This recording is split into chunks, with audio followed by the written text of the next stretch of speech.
августе 1917 года шестой съезд партии большевиков принял резолюцию, в которой отмечал, что Россия падает в бездну окончательного экономического распада и гибели. Этот кризис сознательно усугублялся буржуазией, которая разваливала промышленность, стремясь любой ценой схватить революцию за горло и удушить ее. Десятки тысяч рабочих были выброшены на улицу. Разгул спекуляции охватил всю страну. Безудержно росли цены. Начинался голод. Полной мерой процесс разложения коснулся армии, полиции, министерств и ведомств. В прежнем своем качестве они оказались неспособными обеспечить функцию управления и защиты государства. Фактически прекратил свою деятельность и отдельный корпус пограничной стражи. Границы России в большинстве своем оказались открытыми. В этих условиях партия считала единственным выходом незамедлительный переход власти в руки рабочих и крестьян. 24 октября глава Временного правительства Керенский потребовал от верных ему войск огнем и железом расправиться с восставшим народом. Поздно вечером 24 октября Владимир Ильич Ленин записал: «Положение да нельзя критическое. Надо во что бы то ни стало сегодня ночью арестовать правительство. Нельзя ждать. Можно потерять все».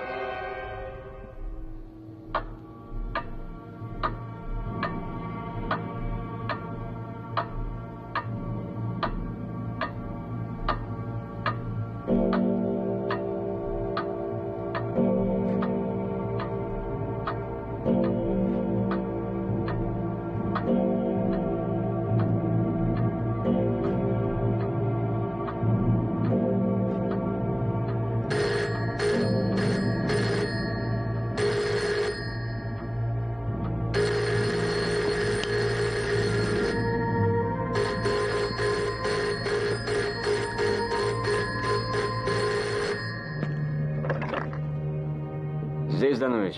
Ваше высокоблагородие, это воскобойников беспокоит. Немедля пожалуйте в штаб, Владимир Алексеевич. Что случилось? Ты откуда телефонируешь? Плохо тебя слышу. Алло.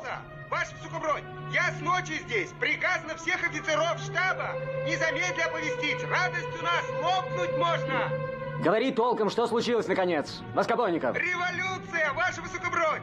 Наши зимние взяли! Ура! Какие наши? Ты что, Воскобойников, очумел? Алло!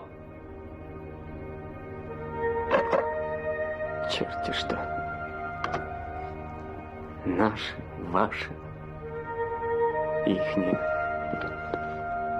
Бедная Россия. Володя, ты позавтракаешь? Кавталина, поставь чай.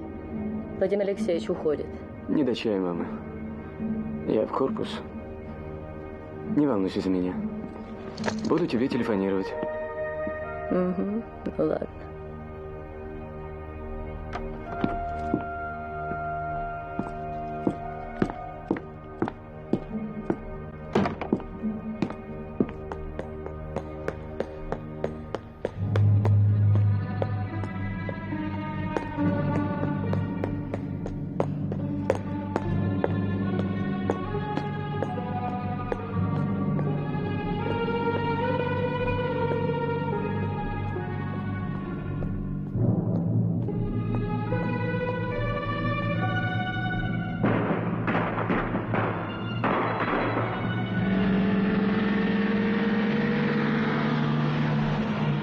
Революция, господин капитан!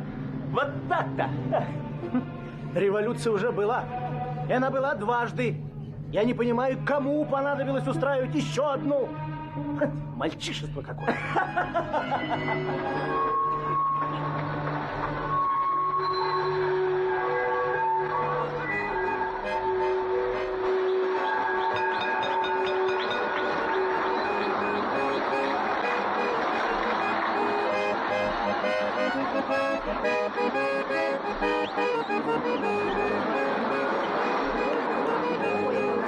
Давай, граждане! Давай, загружайся в первый трамвай свободы народа и всех угнетенных трудящихся масс. Вчера вы заснули при смердящем капитализме, а проснулись в Республике Советов. Временное правительство не сложено. Все министры, кровопийцы, все до одного. Сидят в казематах Петропавловки. Ура, граждане! Ура, товарищи! Ура!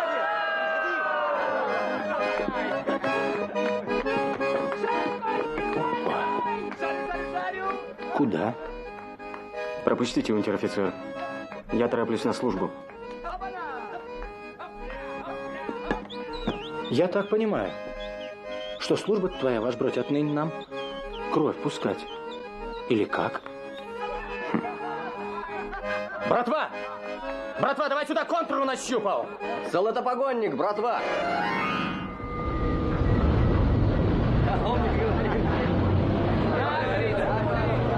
Ну что, в крепость тебя отправить? К своим? Кокнуть его и вся недолга! Правильно я говорю? Вот что, ваш бродь, давай отвечай по совести. За царя. Царь в Тобольске, он отрекся. Ну да. Я ведь чего имел в виду? Ты за министров, капиталистов? Отвечай на мое уточнение. Вот что, господа матросы, я капитан отдельного корпуса пограничной стражи. Если вы еще не разучились понимать в погонах, петлицах и выпушках. А это значит, что я служу не временно и не временному правительству. Тем более, раз его уже больше нет. А кому же? России. И буду служить ей до тех пор, пока ей нужна моя служба. Я тороплюсь, господа, мне выходить.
Беспокоюсь за папу.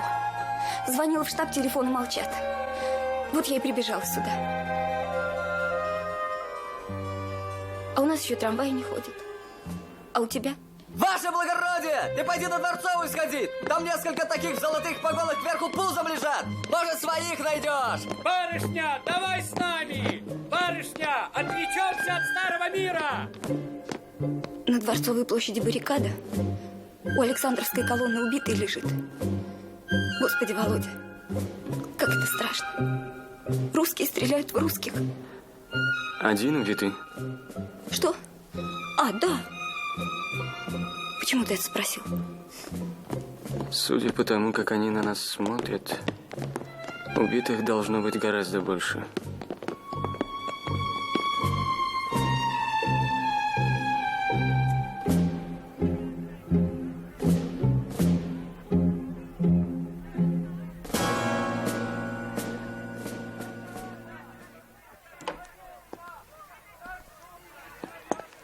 Папа, я чуть с ума не сошла от страха. Я тебе звонила всю ночь и не могла дозвониться. Что случилось? Большевики отключили все телефоны. Я сидел, стоял, смотрел в окно. Александр Николаевич, мне телефонировал Воскобойников, я ничего не понимаю. Вчера вечером пришел товарищ и сообщил, что телефоны отключены, так как в наших услугах новое правительство более не нуждается. Что, не нуждается в охране границ? Он так сказал, он сказал, в ваших услугах. Значит, в наших с вами услугах более не нуждаются. Интересно. Писарей и чиновников они отпустили, а офицерам приказали убираться к чертовой матери. А ты? Я тоже хотел уйти, но этот товарищ сказал, что мне лучше переждать до утра. Опасно нынче стало ходить генералом по улице столицы. Вот так-то вот, господа. Как прав был Пушкин трижды, четырежды, семижды. Не дай бог перенести бунт вообще, а уж русский в особенности. Они стреляли по дворцу. 2 попадания я заметил вполне определенно. Я воображаю, что там делается в залах Эрмитажа сейчас. Что будем делать, Володя? Что делать? А ничего. Александр Николаевич, я и Нина любим друг друга. Что ты говоришь? Я и Нина любим друг друга.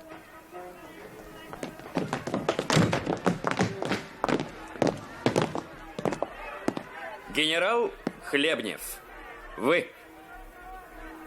Да, я. Бывший генерал Хлебнев. Еще вчера наш представитель объяснил вам, что Республика Советов провозгласила всеобщий мир, равенство и братство. А посему республика не нуждается в специальном полицейском аппарате охраны границ. Отныне границы упраздняются.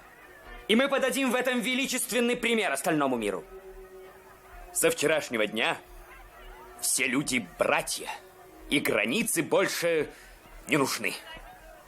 Очистите помещение. Да, но... Без всяких «но». По плану здесь будет музей раскрепощенного быта. Простите, какого быта? Раскрепощенного.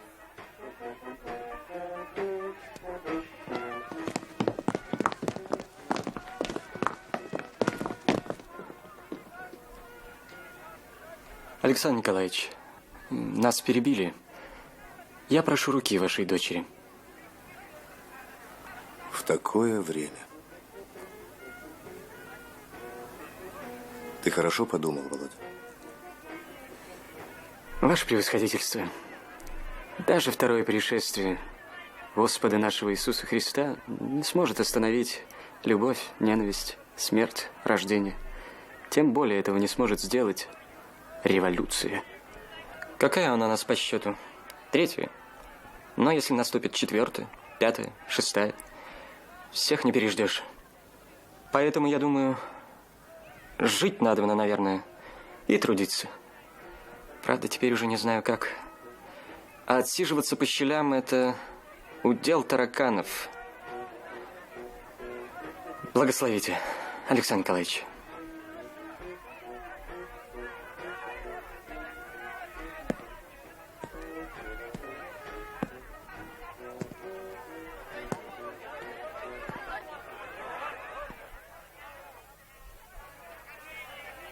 Я знаю, что мать Нины желала этого брака. Я знаю, что кто-то из нас сегодня может не вернуться домой. Пути Господни неисповедимы. Поэтому за себя и за жену мою я говорю вам: дети мои, будьте счастливы. Ты, боеси Бог наш, Бог ежемиловать и спасать, и Тебе славу воссылаем, со безначальным Твоим Отцем и всесвятым, и благим, и животворящим Твоим Духом, ныне и присно, и во веки веков.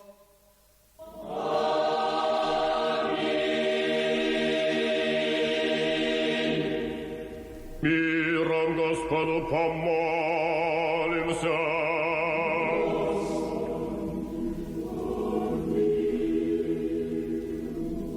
О свышнем мире и о спасении душ наших Господу помолимся.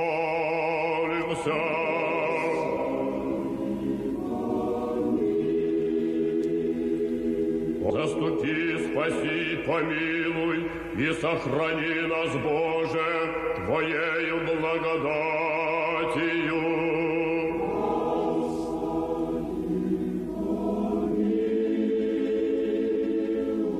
Пресвятую, пречистую, Преблагословенную, Ваше превосходительство, у собора толпа товарищей. Нам лучше разойтись от греха.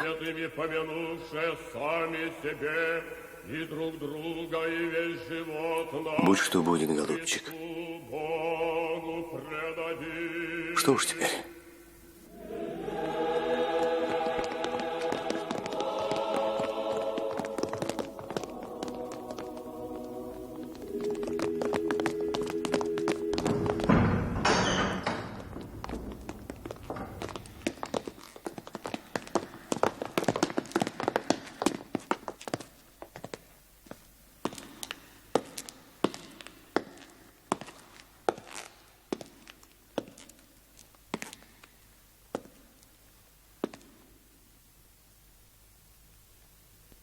Кто настоятель храма?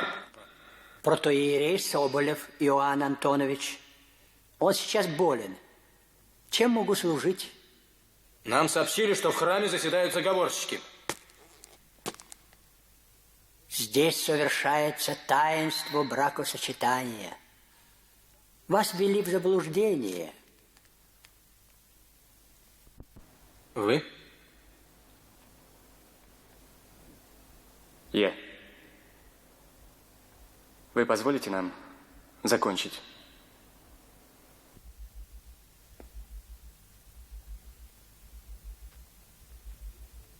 Ну что ж, от имени революционной советской власти поздравляю вас с законным вступлением в брак.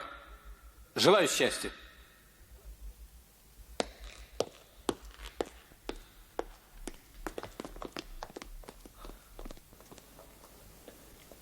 Поздравляю. Ты знаешь, это было даже пикантно. Володенька, будь счастлив, родная. В Париже в 89-м санкюлоты превратили бы нас в бифстроганов. Спасибо. Строганов изобрел свой беф значительно позже. Они бы превратили нас в африкасе. Ты получил благословение советской власти, в случае чего не откажи в протекции. Я постараюсь. Поздравляю вас. Поздравляю.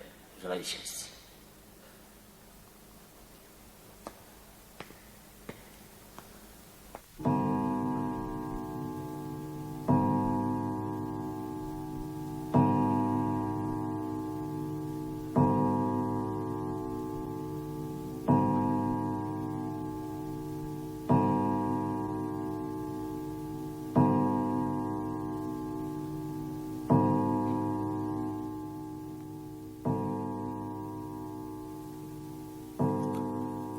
«25 октября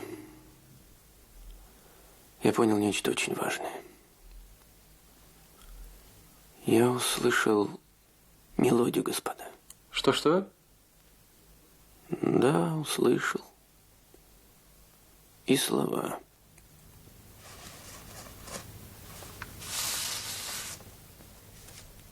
Вот они, господа.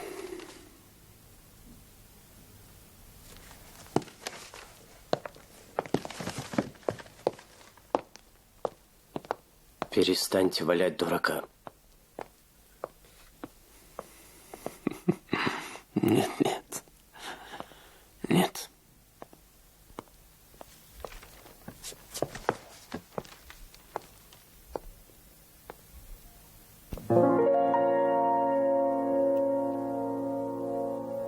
Я хочу попросить вас,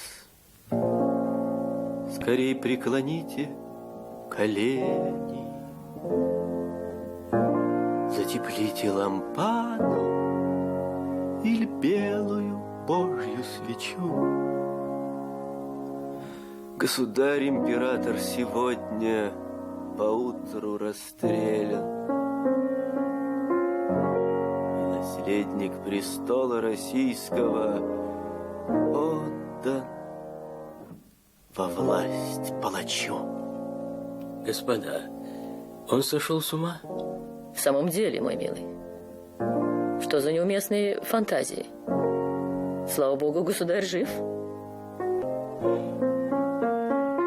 Я хочу вам сказать, изменили мы долгу и вере, но страху и подлости нет, изменить не смогли.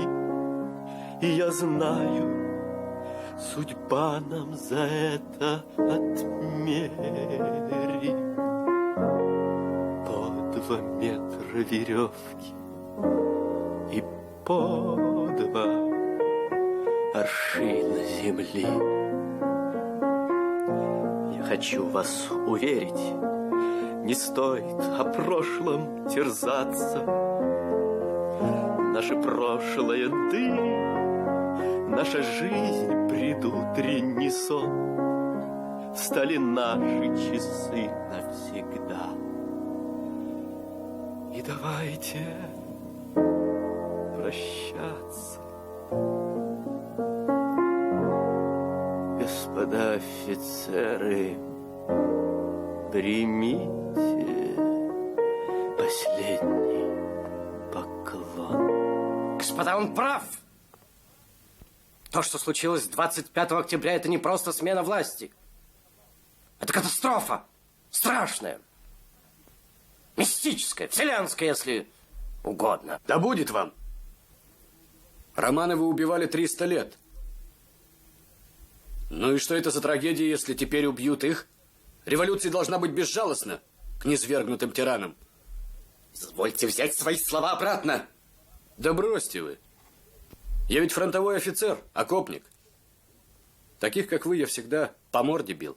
Не здесь. Господа. И не теперь, мой мальчик. Успокойтесь. Ах, Коля, вы просто душка.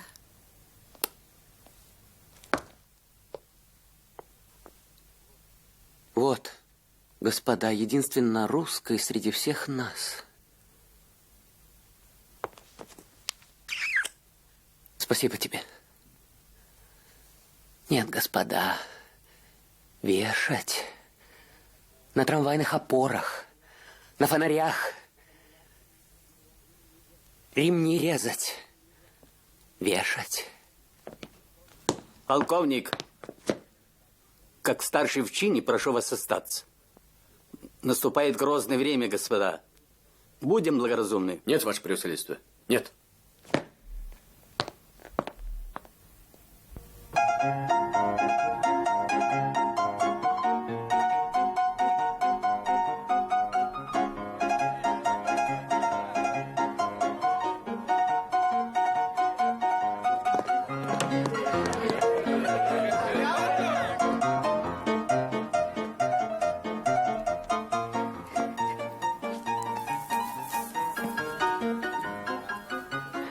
Володя, что же теперь будет? Не знаю. Мне все равно.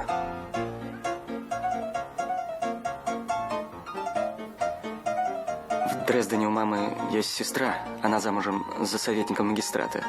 Кажется, его фамилия Шванка. На первое время у нас будет хлеб, кров. Потом я найду работу. Володя, ты действительно хочешь, чтобы мы уехали? А ты чего хочешь? Я как ты по домострою.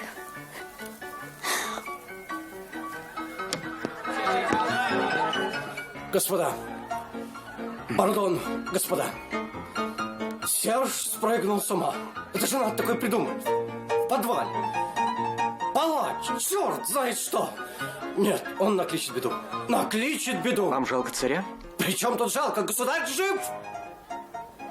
Я не понимаю вашей иронии. А вы знаете, мне наплевать. На царя, на его наследников, на их судьбу и вообще. А я думал, вы патриот, монархист. Что с вами? Объясню. Вы все сейчас будете очень долго говорить, не спорьте. Чем еще с Рождества Христова занималась русская интеллигенция, образованное дворянство в лихое время? Разговорами. Нет, извините, меня увольте. Косноязычен, не умею. Владимир Алексеевич, Нина, займи, пожалуйста, нашего дорогого Артура Николаевича. Ваше превосходительство. Я вас очень прошу, пойдемте со мной к гостям. Да. Пойдемте. У меня созрел план неспровержения большевиков. Надо ударить и немедленно. Конечно. У меня смысл моего плана состоит в том, что... Володя? Да.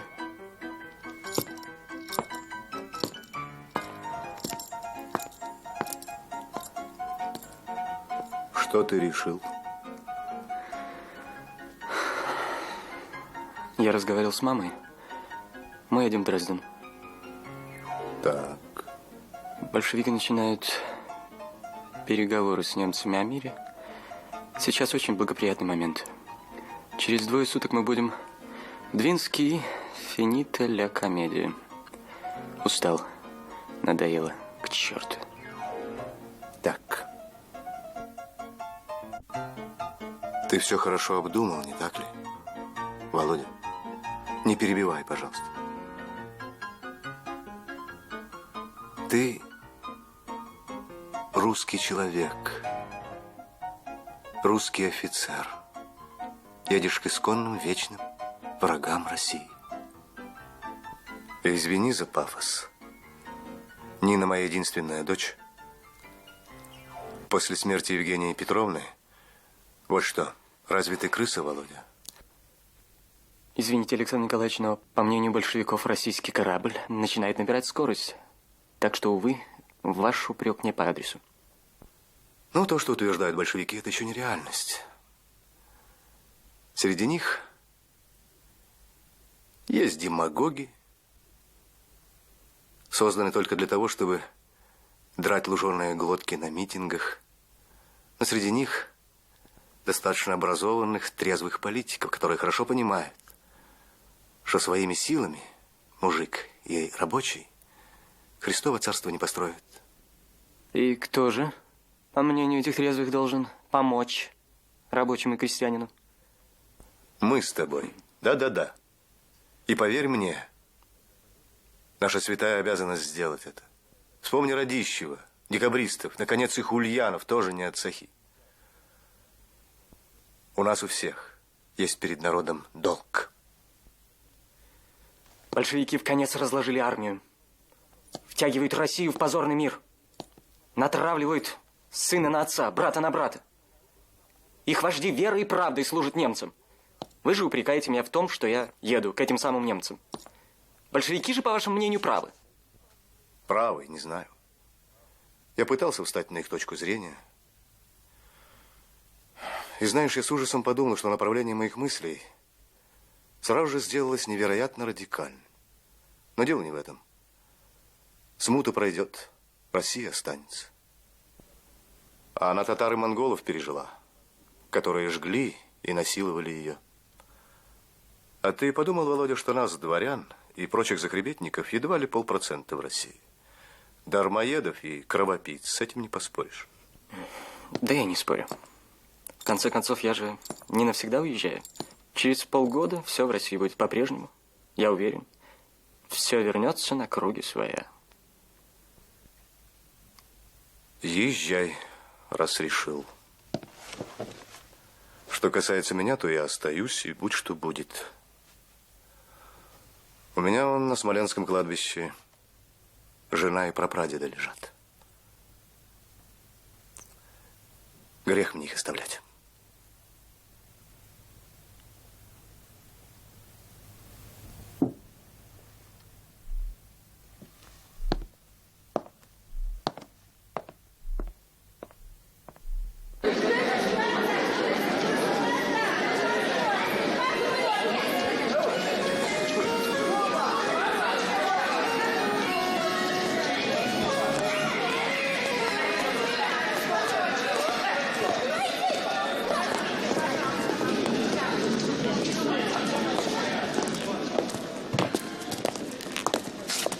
Побудьте здесь. Я выясню, где можно купить билет. Не задерживайся надолго.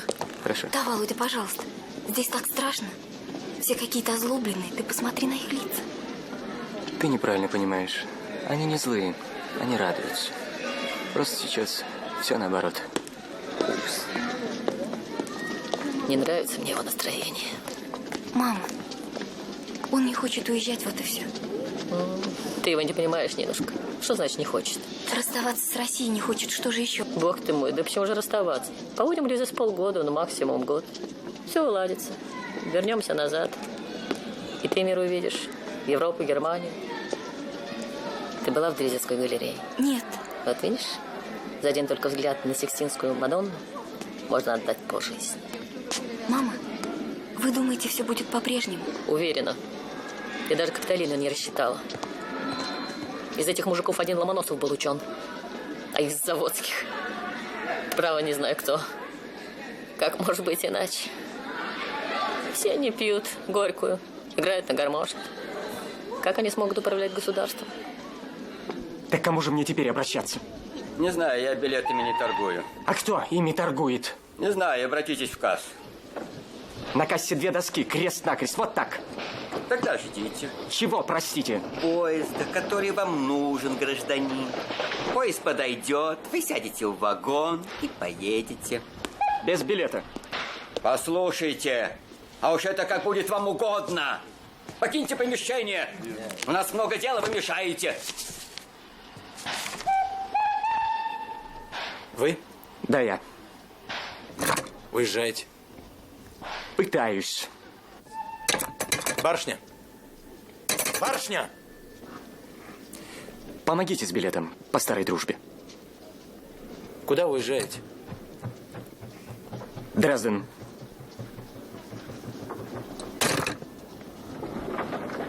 А как же служба? России? Она нужна ей, моя служба. России-то. Вы же границы открыли. Деньги, билеты упразднили. Все люди для вас теперь братья, а немцы – лучшие друзья. Ну и... Будь здоров. Будьте здоровы. Проживем как-нибудь без вас. Ползи. Да я на брюхе отсюда поползу. 1000 верст проползу. Только чтобы ваших похабных физиономий больше никогда не видеть.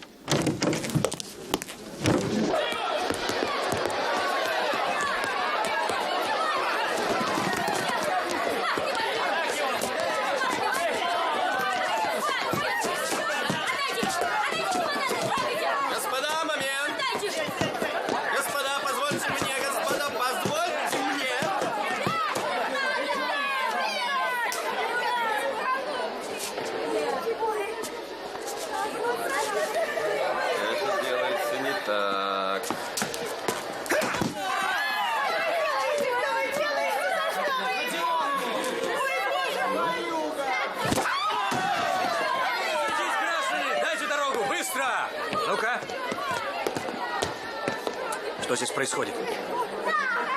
Гражданин. Я тебе не гражданин, а ваше высокоблагородие. Ты понял, болван? Арестовать обоих. Ладно, морячок, я погорячился. Приношу извинения. А ну, посторонись. За что били этого? Он украл у меня чемодан. По делам ему. Что там? Там? Белье. Открыть. Не дам. Открыть. Не дам! Не дам! Помогите! Не дам! Штык!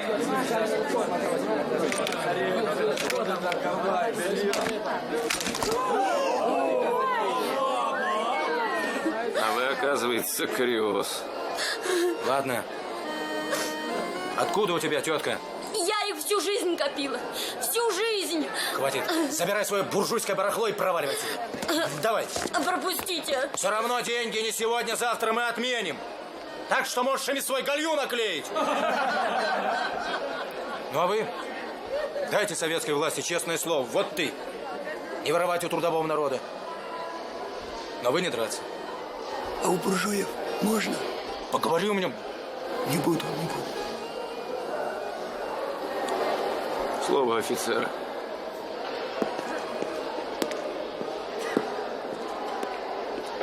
Серж! Серж!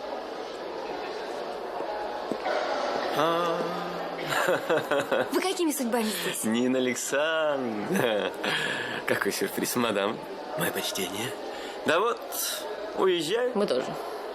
Володя пошел с билетами. Напрасно. Отменены. Так. Теперь у нас все общее, в том числе и поезда. Ух. А вы, я вижу, в деревню? Дрезден, а вы? Завидую. Завидую, ибо я уезжаю в неизвестность. Честь имею.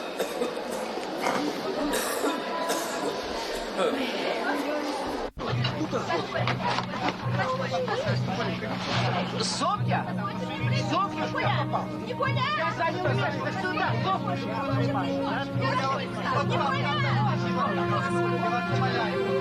Успокойтесь. Господин, сиди со мной. Спокойно. Я вспомнила, Володя. За 2 месяца до твоего рождения твой покойный отец отвез меня в Белую Русь. Быхов. Помнишь Быхов? Нет, мама. Быхов. Наш дом был одноэтажный, в стиле ампир, на самом берегу Днепра. Ты любишь купаться? Да, мы снимали дачу в Сестрорецке у залива. Эх, сударыня, стоит ли вспоминать о былом? Отчего ж, батюшка? Сердце разрывается. Володя, смотри, твой злой гений.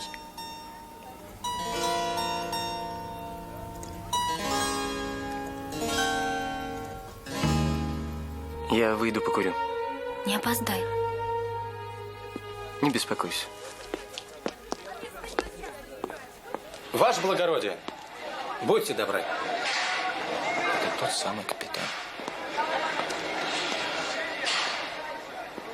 Я гляжу. Мы с вами просто одной ниточкой связаны. Куда я, туда и вы. Ниточка штука непрочная. А вам, судя по всему, цепи надобны. Вы офицер пограничной стражи? Бывший. В Двинске сейчас идет подготовка к мирным переговорам с немцами. Там скопилось в ожидании перехода демаркационной линии более 50 тысяч беженцев. Вот мы направляем туда товарища Гамуина. Проверить обстановку, принять меры. Вы бы не согласились ему помочь? За что же такое доверие? Ты, ваш бродь, мужик крепкий. Это я еще тогда в трамвае понял. Могу я задать вопрос? Пожалуйста. По договору с союзниками Россия должна бить немцев. Вы же собираетесь вести с ними переговоры. Извините, я не изменник. Это первое. И второе. 50 тысяч русских людей, скопившихся в Двинске, бегут из большевистского рая, то есть от вас. Я тоже бегу. Почему же я должен менять свое решение и помогать вам? Так, еще есть вопрос? Достаточно. Ответа у вас все равно нет. Ответ есть. Воспримете вы его или нет, это ваше дело. Я вам вот что скажу. Обязательства перед союзниками имела императорская Россия. Мы, Россия советская, ответственности за царское правительство не несем. И второе. Из России бегут либо ее враги, либо одурманенные, растерявшиеся люди. То есть я? То есть вы. Иначе я бы не стал тратить время на этот разговор. Ну так что вы решили?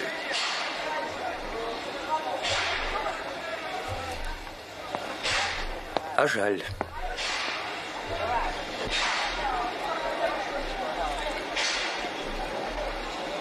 Ну, до встречи, Гамаюн. В Двинске стоят разные воинские части, но действует революционный комитет. Вы установите с ними контакт, ну и подумайте, что можно сделать. Граница непроходной двор. И помните, ваш доклад ждет советское правительство. Конечно, со специалистом тебе было бы легче. Ну да где наш брат? Революционер, назвавшись Груздем. Кузов не лез.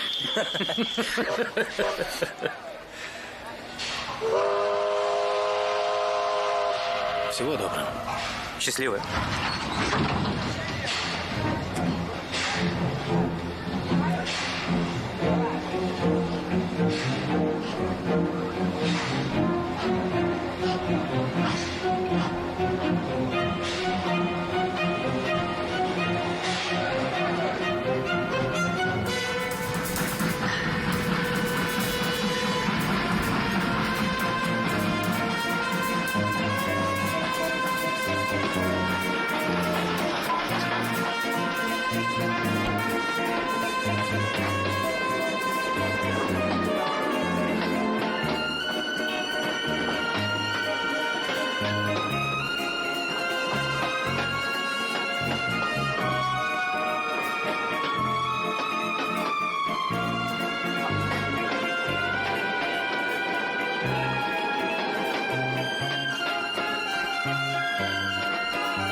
Справа. Этих не нашел. Все остальные на месте. Все до Двинска и дальше. Бабочки к грудям прижимают, а один всю свою бабу по ноге гладит. Видать, у него камушки в теплых штанишках. Ладно. Офицера нашел? В соседнем вагоне. В оба смотри. Если еще раз позволишь себе такое, как на вокзале, пойдешь в расход.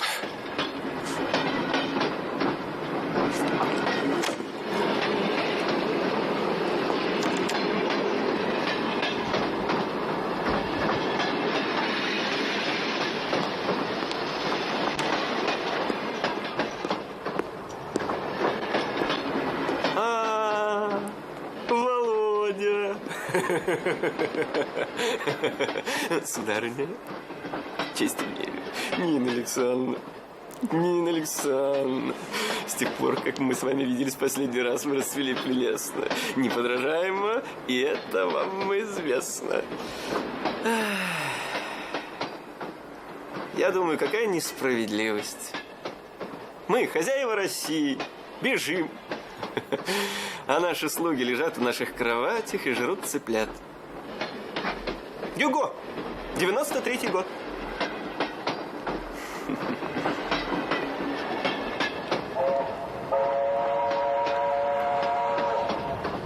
У тебя какие планы, Володя?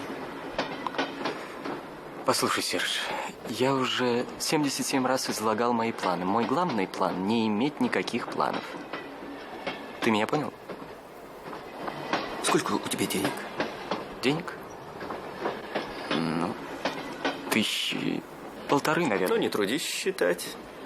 Царские. Ну, других пока нет. Ну, вот именно. Пока. Ну, а золото у тебя имеется? Серж прав. Советы в любую минуту могут вести свои революционные деньги. Ты на нашим бумажкам тьфу цена. Мама, что ты говоришь? Конечно, моя сестра и ее муж люди благородные. Но в Германии не принято содержать родственников бесплатно. Они очень расчетливы и бережливы. Мы должны думать, на что будем жить. Мам, я пойду работать. И вообще не надо трагедизировать обстоятельства. Пойдем работать. Пойдем работать.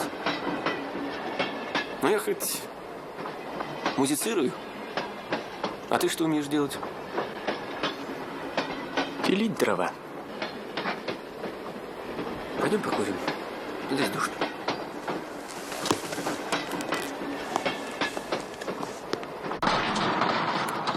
У меня на первый случай есть хотя бы это. Ты же, Владимир, станешь нищим и сдохнешь с голоду. Твоя мать права. Этот фриц из Дрездена в лучшем случае похоронит тебя за свой счет. И то сомневаюсь. Ты о женщинах подумал? Через полгода, год, все это кончится. И мы вернемся. Боже мой. Дурачок ты наивный. Мысли клоповухи. Да ты что же, ничегошеньки не понял? Да ведь они пришли навсегда! Навсегда! Тише. И не нам, изнеженным мастурбаторам, знать тысячелетнего зверевшего хама. Так здесь, Владимир. Наша карта бита. Стали наши часы. Что ты предлагаешь? Вот что.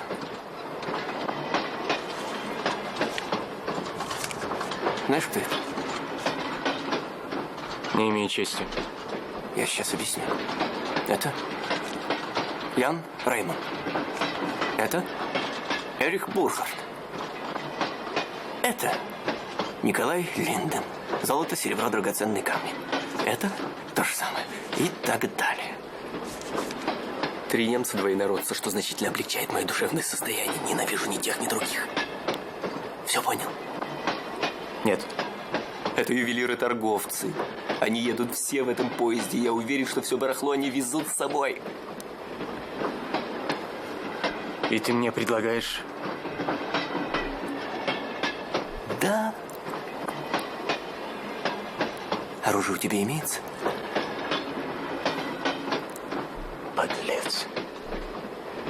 Я не бью тебя по лицу только потому, что ты не сможешь прислать мне своих секундантов. Убирайся. Если ты попытаешься меня выдать... Я тебя не боюсь. Ты не понял. Ты не понял. В поезде мои люди, они предупреждены. Если ты попытаешься меня выдать, твою жену и мать убьют.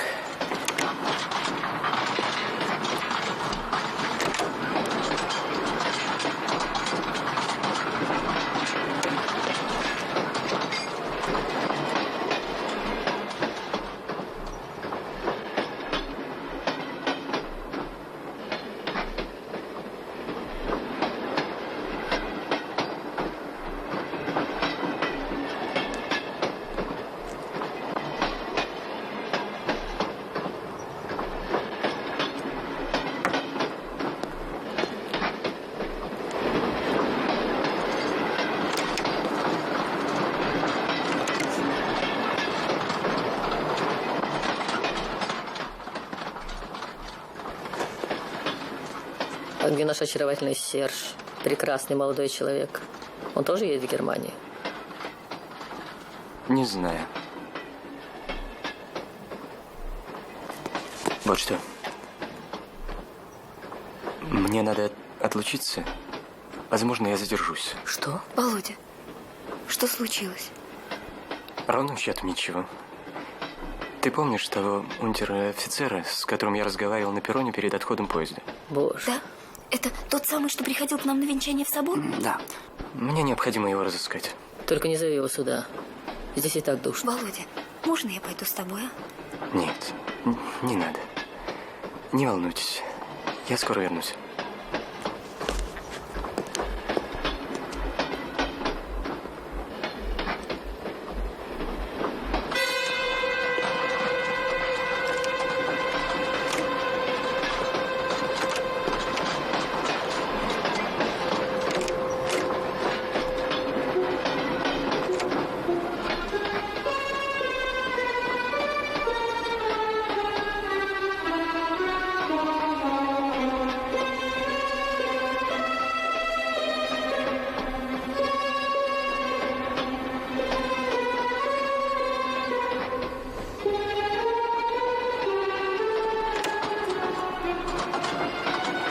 Ты куда направился?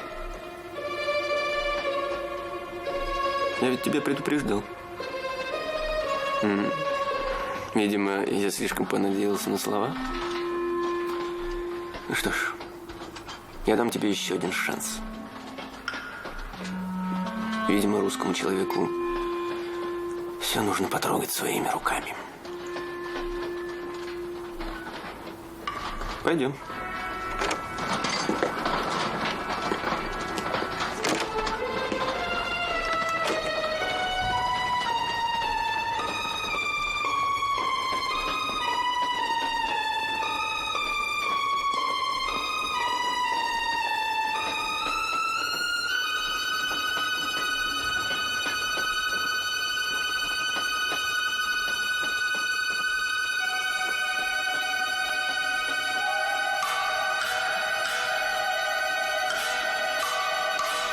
Bonjour, monsieur. Мадам. Заходи, Володя.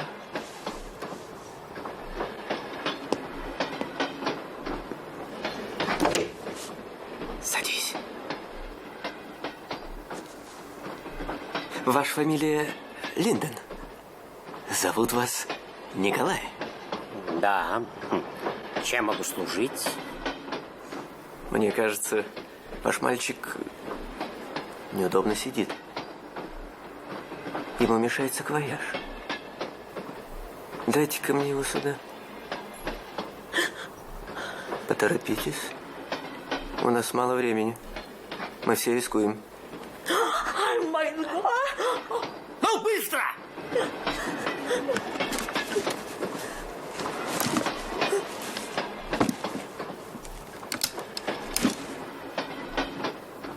Ты видел? Ты понял? Ты понял, что я предлагаю тебе настоящее дело? А? Ах ты, мать честная.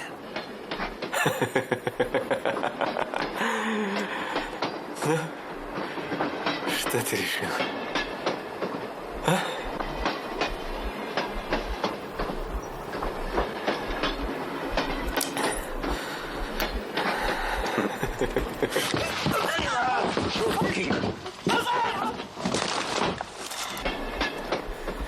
Глупо. Очень глупо. Всем хватило бы на всю жизнь. Еще лет 50 могли бы в шампанском купаться.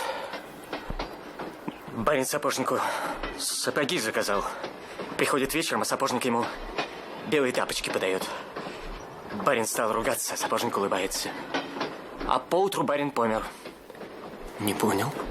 Почитай графа Льва Толстого, поймешь. И прими мой совет, тебе лучше на ближайшей станции сойти. И еще, убери отсюда своих скотов. Не пожалеешь? Не испытывай мое терпение. Володя.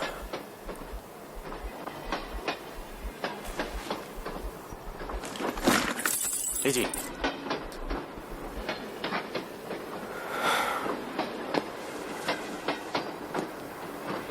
Excusez-moi.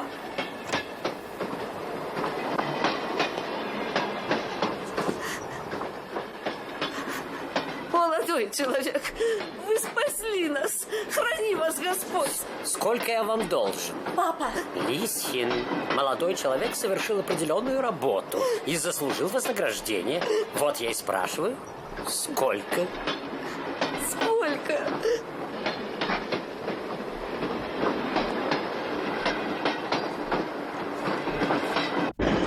Вон там, 5-й купе. Где бандиты? Они, конечно, свиньи, но я им не пастух. Эх, ваш брат. Дворянская солидарность шаг ступить не дает. Так, что ли? Вот что, унтер-офицер. В этом поезде едут по меньшей мере 5 крупных петроградских ювелиров с миллионными состояниями. К утру эти миллионы окажутся у немцев. Ну и что? Твоя советская власть очень богата. Она ведь желает 100-миллионной Россией управлять. На какие шиши, извините? Да не можем мы незаконно реквизировать. Господи. Да не вы ли на каждом перекрестке кричите, что тысячелетиями эксплуататоры, кровопийцы обирали простой народ? Я что тебе предлагаю? Это золото в собственный карман, что ли, положить? Не знаю. Да не было мне таких указаний. С товарищами надо посоветоваться. Советуйся. Черт с тобой. Ты в Двинск зачем едешь? Насчет границы. И вообще. Вообще. Между прочим, граница существует и для того, чтобы не давать преступникам увозить ценности. Что с тобой говорить? Сами все поймете. Ишь ты. Дай бог, не поздно бы. Ишь ты, ваш бродь, агитируешь за народ. Сам-то что делаешь? Бежишь?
Господи, ну это же ужасно. Словно большой цыганский табор.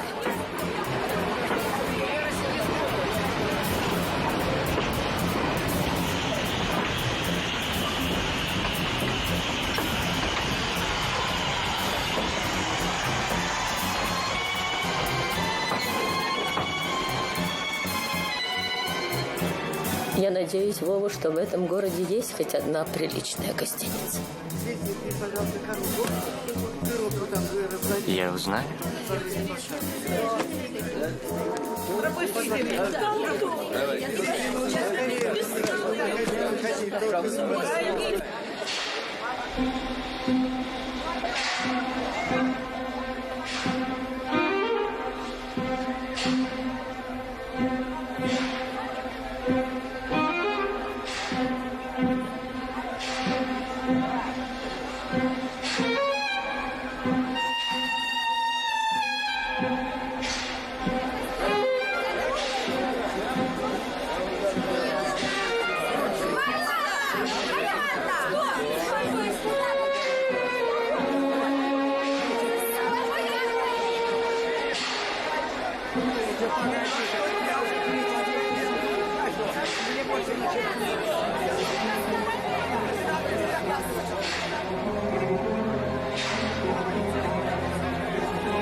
Извините, а почему здесь такая большая толпа? Вы чего ждете? Большевики ведут переговоры с тевтонами о принципе перехода границы. И что? Ну, пока не пущают. Офицер? А в Петрограде уже не носит погон?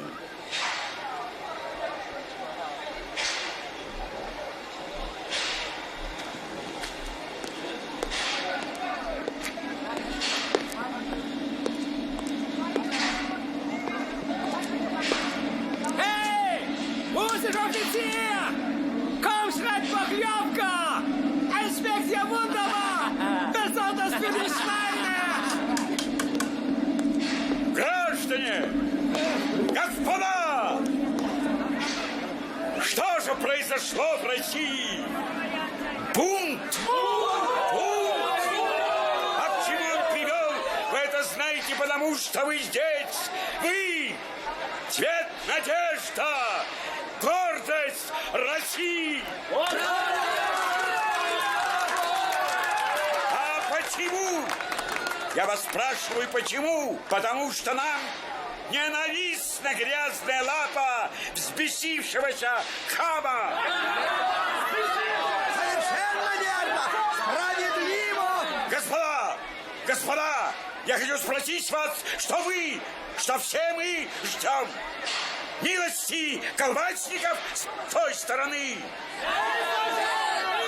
И соизволения наших вчерашних холопов? Нет! Нет! Я 1000 раз говорю нет, и тем, и этим. Нет! Я столбовой дворянин Макроусов. Я могу пойти куда хочу, куда мне надо. Потому что я свободный человек.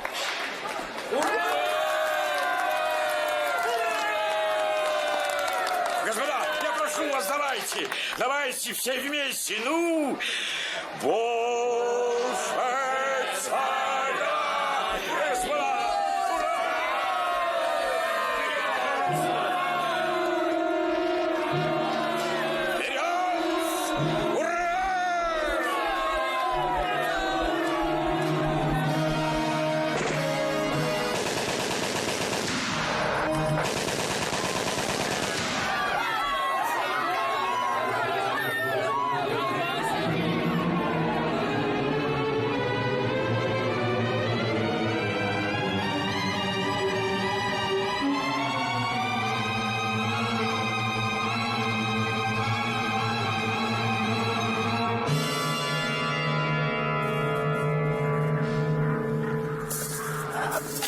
Унтер, 2 слова.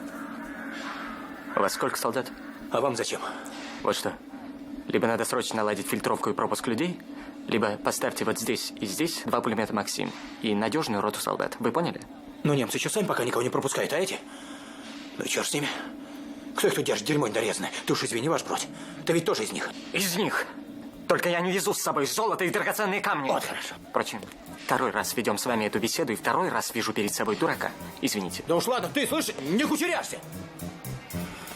Ну, верно. 2-й раз с тобой байки разводим. И 2-й раз понять не могу. Чего ты про их золото печешься? Да без советчиков обойдемся! Тоже мне. Хвот нашелся. Тебя самого надо встряхнуть, что ты есть внутряк! Ты моли Бога, что толпа успокоилась! Посмотрим, надолго ли! Умник!